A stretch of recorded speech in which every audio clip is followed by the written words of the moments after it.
that we don't want the paper money. You know, I'll take some paper money in, then I want to put it back out there into a hard asset that's going to print more of it. It's something that can trade. It's tradable. I don't want, stacks and stacks of worthless money. I want something that's going to allow, freedom and a lifestyle and actually, keep up with inflation. And that's one of the beauties about multifamily versus a lot of transactional business.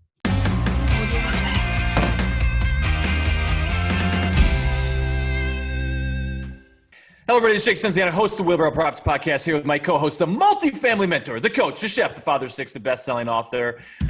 Drum roll, the G-Daddy, Gino Barbaro. Gino, how's it going? Mr. Stenziano, we've had a kick-ass month, haven't we? Wow. I mean, it's been amazing. 500 multifamily investors at, Multifamily Mastery 3. That was amazing. But more importantly, we did something that we've been planning on for a long time. We wrote our second book. Numero dos? Yes. And it's called The Honeybee.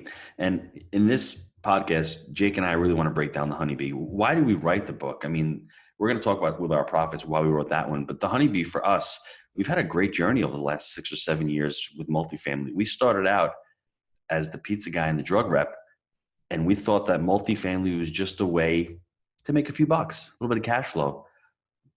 Little did we know that you can create an amazing business and multiple streams of revenue from multifamily and from other businesses. So this is one of the big lessons in The Honeybee, but I don't want to get ahead of myself. Mr. Stenziano, how are you doing? Doing great. And I totally agree with that, Gino. We wrote Wheelbarrow Profits because that was the framework. That was the engine. That was getting into the game. And what do you do once you get in the game? Buy right, manage right, and finance right. What we were not expecting were these multiple streams of income, these multiple streams of revenue, as Gino alluded to. And that's what The Honeybee is all about. It's a parable. It's about our journey and how we've grown from, a property management company to a syndication company to a capital company and all the little businesses within the business and the education and the media and the live events, on and on. It's an amazing thing when you stay in your lane, you focus, on multifamily being the business, and then all the different streams that come with it. So we're going to talk today about some of the nuggets, some of the takeaways in the beginning of the book, and share those with you because it's had such a positive impact on our lives. And there's a couple of reasons, why we wrote the book and we named it The Honeybee. We're going to get into that. What does the honeybee symbolize?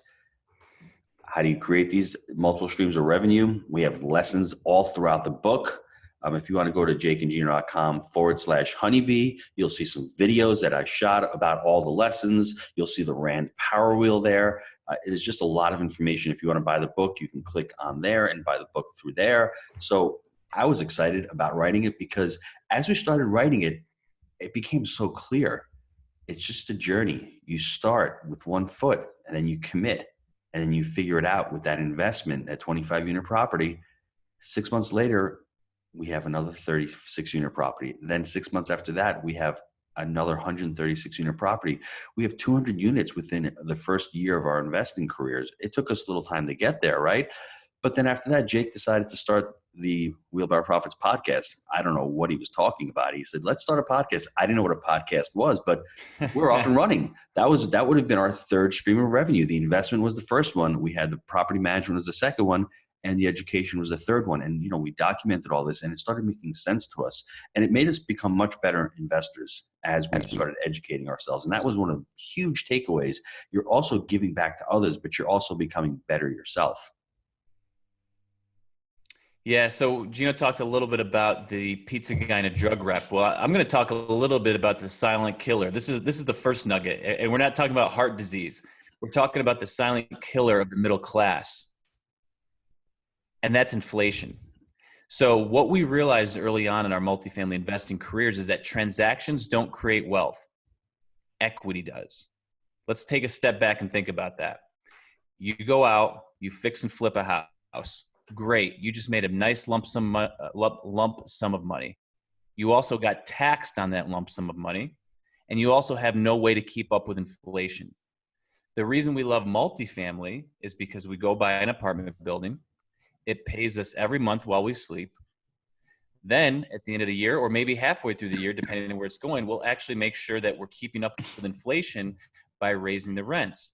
So we have a hard asset that's not going anywhere, that's continually keeping up with inflation, and it's paying us month in and month out. This is a hard asset that we don't want the paper money. You know, I'll take some paper money in, then I want to put it back out there into a hard asset that's going to print more of it. It's something that can trade. It's tradable.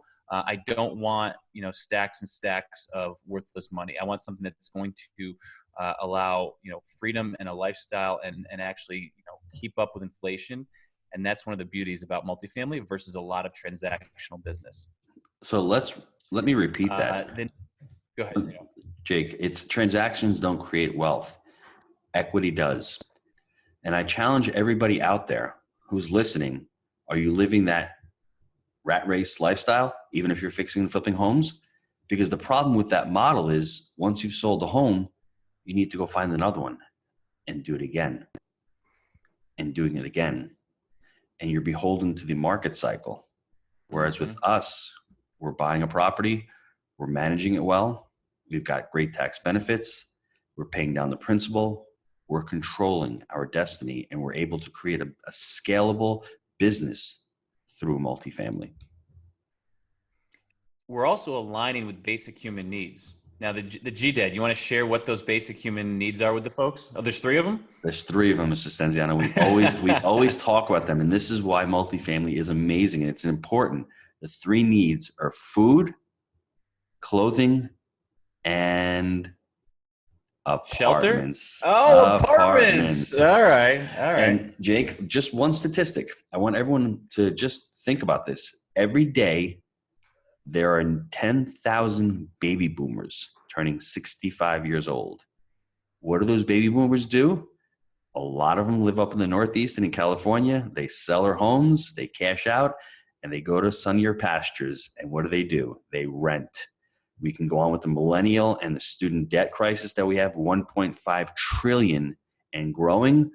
Do you think millennials are going to be buying homes? I think they got to pay off that debt first and then maybe buy a home. Gino, listen to this. So just every day that I'm out there speaking with the property managers, you know what's coming up more and more frequently on credit scores? What is? Younger folks coming in and they're getting dinged because they're not paying their student debt. Oh, we're seeing it more and more. So it's just, you know, watch out, folks. It's the snowball's coming. So we're just trying to paint the picture here for you all. Picture this. You're 28 years old. You have a lot of student debt.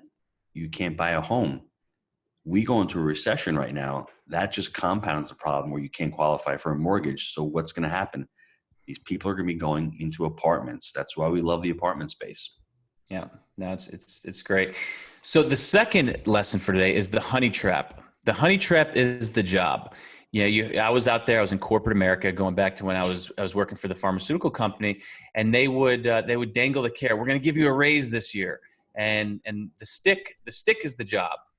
They would dangle the carrot, saying we're going to give you a raise. So I got raises every year. It was great, 3%, 4%, woohoo! But they also restructured the bonus plan every year. So I would look at the end of the year at the W-2, and it was never, the needle was never moving. So they were playing this game, year in and year out. So they're dangling the carrot, promotion, more pay, et cetera. But that was my life, in corporate America. So it was really, what did we talk about? The silent killer. The silent killer is not stopping. When I started my career there, I could go buy hamburger, at a pound for probably $2 or something. And then by the time I was out, it was probably $4. Okay. The pay stayed the same though, but the hamburger got more expensive. The milk got more expensive. The bread got more expensive. Okay. The gas got more expensive. So, if you're looking at it, these things will go up. Meanwhile, Jakey's staying there, it's at, the starting point still. I never got the boardwalk, Gino, until I got into real estate. I'll just say that. And for me, the honey trap was the restaurant. The carrot was I was getting paid every week. Unfortunately for me, the same as Jake, throughout the years, I was making the same as I'd made back in 2000. Looking at 2008, 2009, 2010, I was working harder and I was making less money. So that felt like I was getting hit with a stick. I don't know about you, but there was no carrot to that one. And for me, that was the honey trap. How did I try to get out of the honey trap? I actually said to myself, I want to look for passive income. I want to look for alternative investments. And I kept going back to multifamily because it was a hard asset. It was something that I could do initially part-time because I could scale up and I could manage a property with 10 or 15 or 20 units at the same time. It was a lot easier than managing 15 or 20 single family homes. And for me, it was the long game. I said, let me start small and then I can scale up and ultimately leave the honey trap and create a sustainable business through multifamily. So I'm going to introduce a few of our characters from the book. Noah is our main character in the book. And then there's Tom. Tom eventually becomes his mentor. And I think the key is don't judge a book by its cover, because in the book, I don't want to give away too much, but Noah meets Tom and he's a beekeeper, but he eventually, has him over to his house, and he lives in this grand estate called Tributary Acres. And he's showing him, his different bee colonies that he has, and he's introducing him to the bees and the work that they're doing. And there's, these. Gino, why don't you describe the streams that on Tributary Acres? I love it because when you first start out creating multiple streams of revenue, they're not really streams. They're more like little dribbles of a river, right? They're drips. Tom says there's streams that are really small and streams that are much larger. They might take a lot longer to start, but once they start, Jake likes to call it the snowball. So all these little tributaries actually join up and become one raging river. So if you can, like Jake said in the beginning of the podcast, you have the investment, you have the property management, you have the education, you have the syndication, you have the media. All these little streams of revenue just start piling up and they become one big massive river. And that's what Noah saw. And Noah couldn't comprehend what he was talking about. He's like, how can a guy like Tom, who's making honey, have all of this wealth and all of this opulence and this beautiful estate? He couldn't put it together because he was living the W-2 lifestyle. He didn't even understand or comprehend what these multiple streams of revenue were. We didn't even touch on rubs, move-in fees, application fees, laundry revenue. So it's just the businesses within the businesses within the business. So I love that. Yeah, and then we get into a little bit about what the honey trap is, and that's spending money. So maybe you are in a W-2 job, and all of a sudden you got a raise, and there's $20,000 extra coming in. Well, guess what? More times than not, you just got a nicer car. You might have just upgraded your house. These things will start to compound your quality of living. Your standard of living will go up as the income goes up. So are you really saving any more back? And again, you have that silent killer in the background, inflation. So there was a reality check in the book where Noah's company actually restructured and took some of that away after he leveled up. He had no control over it. So now he's looking and saying, what am I going to do now? And that's the part about having control and the equity that it gives you so you can take care of your family. You can be that provider. Jake, I want to mention two people that have had, I think, a pretty profound impact on our investment psychology and our mindset. The first one is MJ DeMarco. Now, MJ DeMarco wrote The Millionaire Fast Lane. He's been on our podcast before. What I really took away from his message was that most people think of consuming. They're consumers first. People who create wealth are producers. Jake and I are producing businesses right now. We're producing value for our residents. We're producing value for our employees. We're producing value for our investors. We're producing value for our education students. If you want to be successful in life, become a producer. Delay the gratification of consuming. Consuming can come. And I'm going to tell you, consuming is not what is going to make you happy in life. What's going to make you happy in life is actually helping others. And I think the second person was Eric Thomas, who was at our live event. And what I loved what he said about it, producers produce producers. And that's what Jake and I are doing. And I think that's what Tom did with his business to be able to create those multiple streams of revenue, because in business, you need to leverage time and you need to leverage people to be able to grow these massive businesses. And we can all do it. The I'm a mentality is okay when you're starting out, when you're growing. But as you grow, you need to start leveraging all these different systems that are available to you. And the honey trap is the spending of the money. And honey is like money to people. The bees are working for it. They're countless. They're mindless. That's their one job. They go and they produce honey. That's all they know what to do. Just like W-2 workers, just like me when I was at the restaurant, going in every day, just working mindlessly for that paycheck. I had a small business, but it was really a job. And that's what bees do. Do you know who's the wealthy person, Jake? Who's that? The Mama? one who owns I love Mama. The one who owns the honey, the hive. That's the one who's wealthy. That's one of the analogies that we have in the book.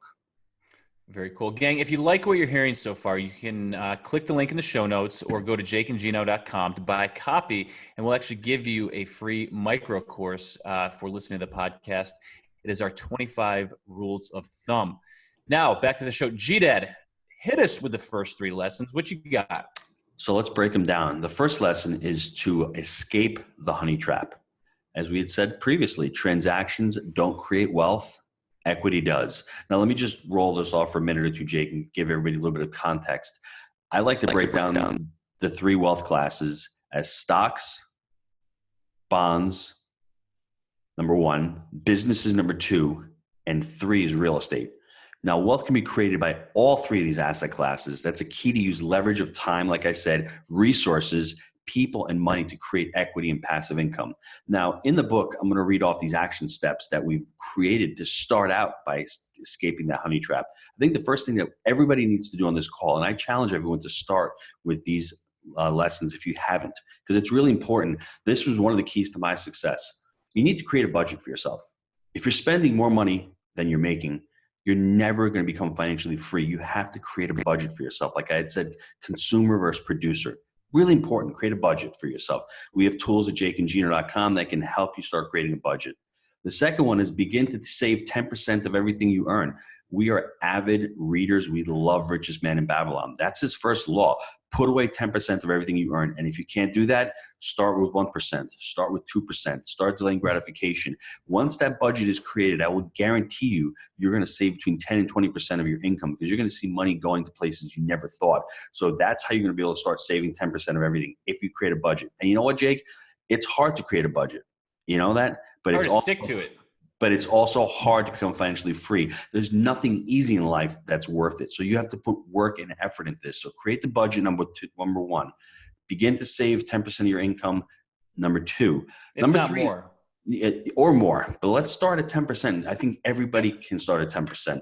The third one is build $1,000 emergency fund. Now, why do I say this?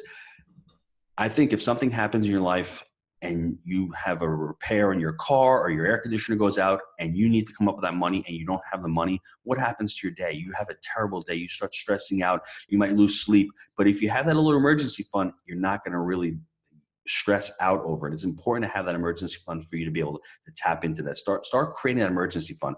Once you deplete it, start replenishing it again. It's That's really what I was just going to important. say, the personal CapEx account. That is. I like that, dude. Personal CapEx account. We can pull everything back to multifamily. Begin to save 10% of everything you earn. That's the refi and roll model. You get money, bam, you're going to put all that money back into the next asset.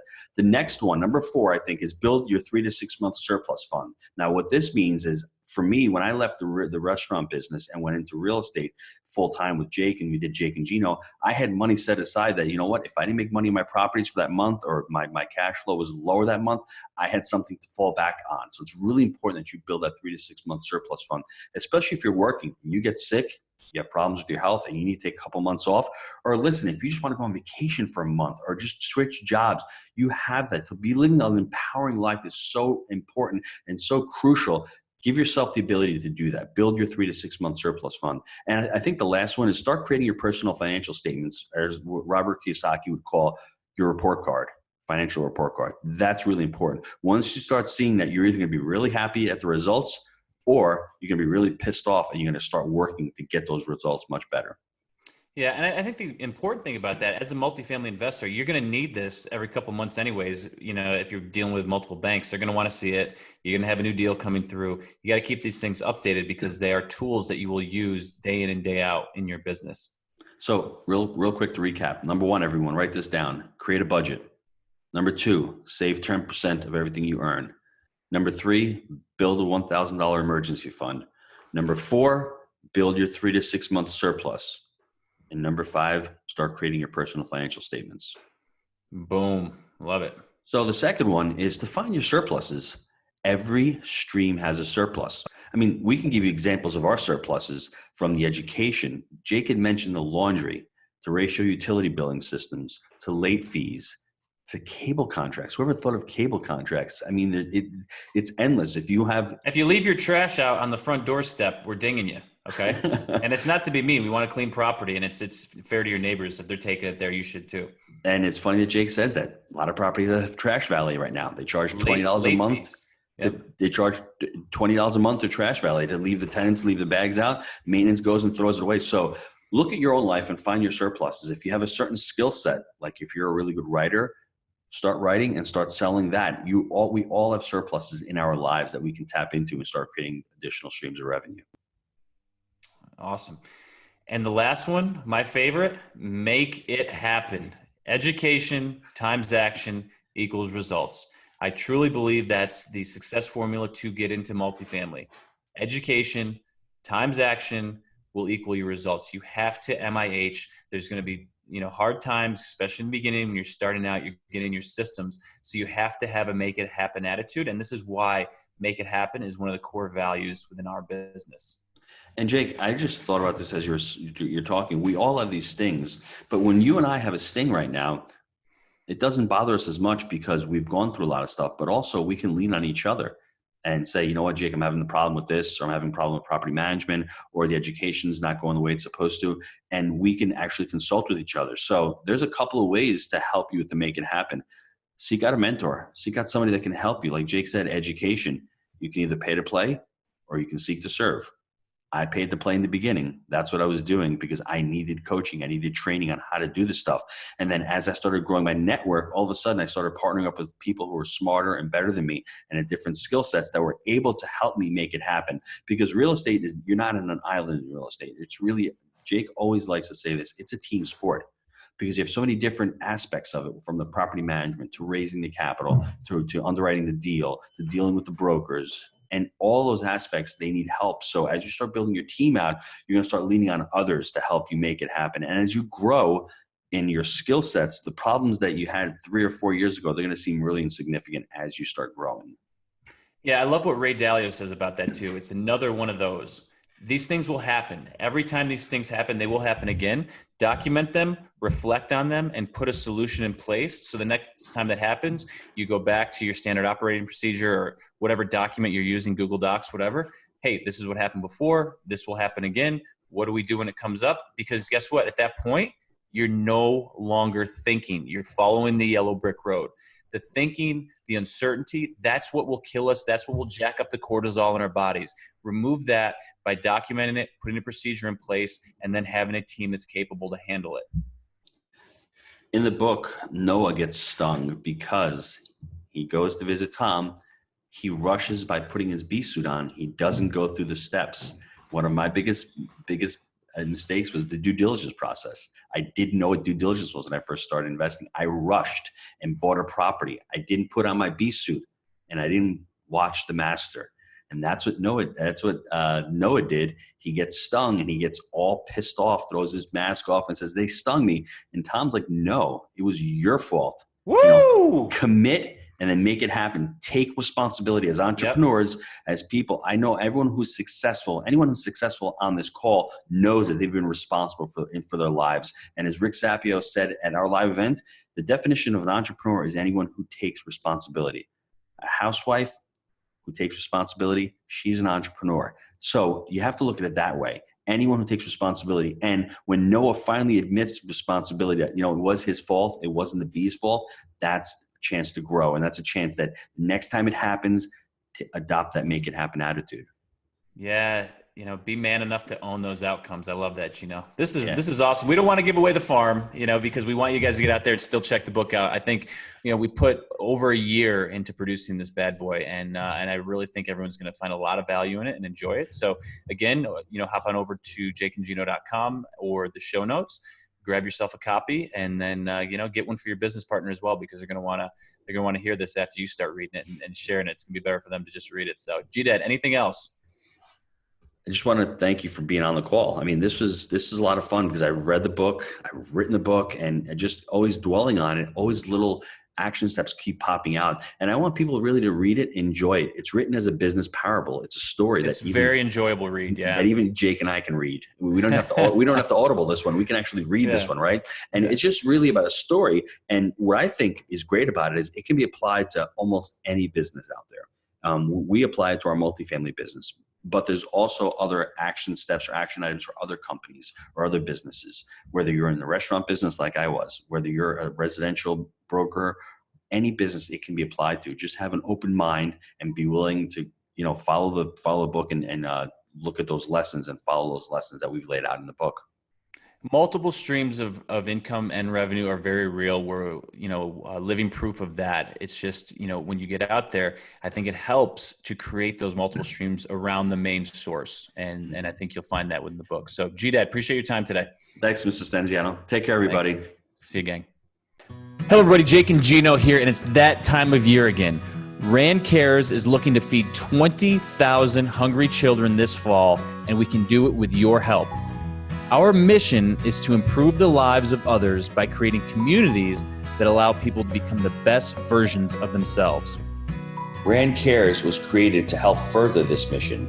Please visit our Jake and Gino Facebook page and click the Rand Cares link pinned to the top of the page to donate and help fulfill our mission by feeding 20,000 hungry kids this fall. Thank you for partnering with our family of companies to make a huge impact in our community.